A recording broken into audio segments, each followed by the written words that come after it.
Bonjour à tous, je suis ravi de vous retrouver pour une nouvelle exploration de la Bible. Aujourd'hui, nous plongeons au cœur d'un passage absolument fascinant du livre de l'Exode, au chapitre 4, versets 1 à 17. C'est une conversation intime et puissante entre Dieu et Moïse, un moment charnière qui va tout changer. Alors, installez-vous confortablement, on y va. Imaginez la scène. Moïse est là, devant le buisson ardent. Dieu vient de lui confier une mission colossale, retourner en Égypte et libérer le peuple d'Israël de l'esclavage. Une mission divine, certes, mais pour Moïse, c'est tout simplement terrifiant. Et c'est là que notre histoire commence, avec une objection très humaine, très relatable. Moïse répond à Dieu, « Mais voici, ils ne me croiront pas et n'écouteront pas ma voix, car ils diront, « L'Éternel ne t'est point apparu. » Vous sentez le doute ? Moïse n'est pas en train de défier Dieu, il est juste, humain. Il anticipe le scepticisme, le rejet. Il se dit « Qui suis-je pour qu'on me croie ? Je ne suis personne. » C'est une peur que nous connaissons tous, la peur de ne pas être à la hauteur, de ne pas être crédible. Et la réponse de Dieu est extraordinaire. Il ne lui fait pas de reproches, il ne le sermonne pas. Au lieu de ça, il lui pose une question simple. « Qu'y a-t-il dans ta main ?» Moïse répond, « Une verge, un bâton de berger. » Un objet ordinaire, banal, qu'il utilise tous les jours pour guider ses moutons. Alors Dieu lui dit, « Jette-la par terre. » Et là, miracle, le bâton se transforme en serpent. Moïse, effrayé, prend la fuite. C'est une réaction normale, mais Dieu le rappelle, « Étends ta main et saisis-le par la queue. » Moïse obéit et le serpent redevient un bâton dans sa main. Ce premier signe est incroyablement symbolique. Dieu ne donne pas à Moïse une nouvelle capacité magique. Il utilise ce que Moïse a déjà, son bâton, son outil de travail, et le transforme en un signe de puissance divine.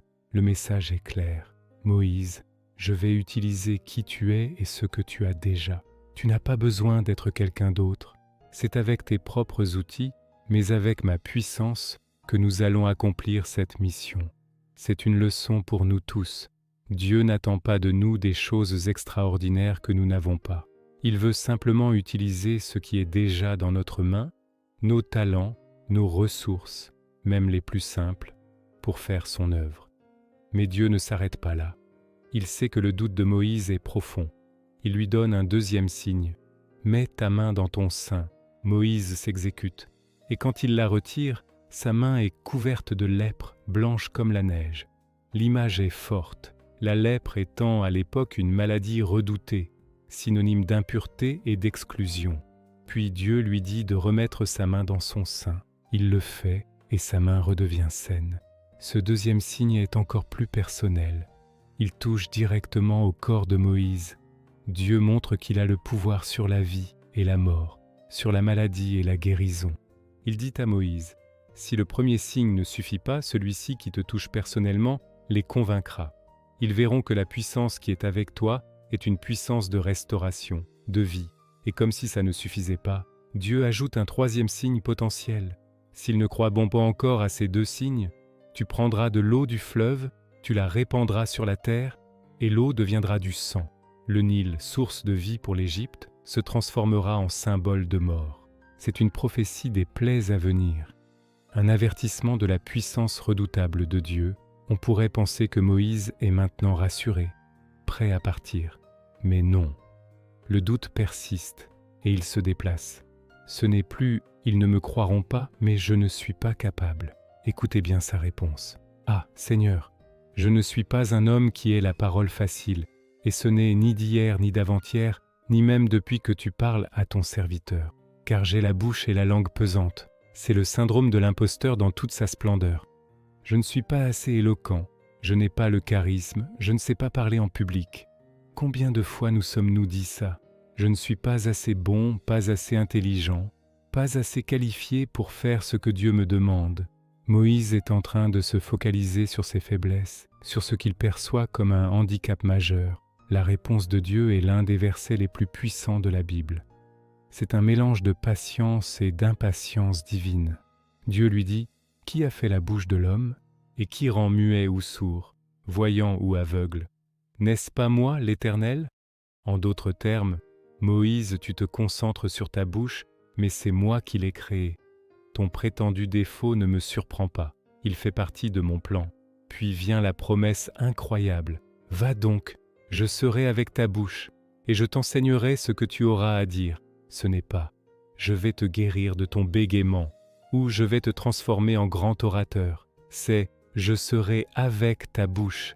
C'est une promesse de présence. Dieu ne promet pas de retirer la difficulté, mais d'être présent au cœur même de la difficulté. Il ne promet pas de nous donner des capacités que nous n'avons pas, mais de travailler à travers nos faiblesses. C'est une perspective qui change tout. Nos faiblesses ne sont pas des obstacles pour Dieu, mais des opportunités pour que sa puissance se manifeste. Et pourtant, Moïse doute encore. C'est presque comique et tragique à la fois. Il supplie « Ah, Seigneur, envoie qui tu voudras envoyer. » C'est un cri de désespoir. « S'il te plaît, choisis quelqu'un d'autre, n'importe qui, mais pas moi. » C'est le fond du gouffre de son manque de confiance. Là, la colère de l'Éternel s'enflamme. Mais attention, ce n'est pas une colère punitive. C'est la frustration d'un père qui voit son enfant refuser de croire en lui et en ses propres capacités. Et même dans cette colère, Dieu fait preuve d'une grâce infinie. Il ne rejette pas Moïse. Il ne dit pas « Ok, j'abandonne, je vais trouver quelqu'un d'autre ». Non, il propose une solution. Il dit « N'y a-t-il pas ton frère, Aaron, le Lévite ? Je sais qu'il parle facilement. » Dieu connaissait déjà la solution. Il savait qu'Aaron était un bon orateur. Il le fait entrer dans l'équation pour rassurer Moïse, pour répondre à son angoisse spécifique. Lui, il parlera pour toi au peuple. Il te servira de bouche et tu lui tiendras lieu de Dieu. C'est un arrangement magnifique, un partenariat divinement orchestré.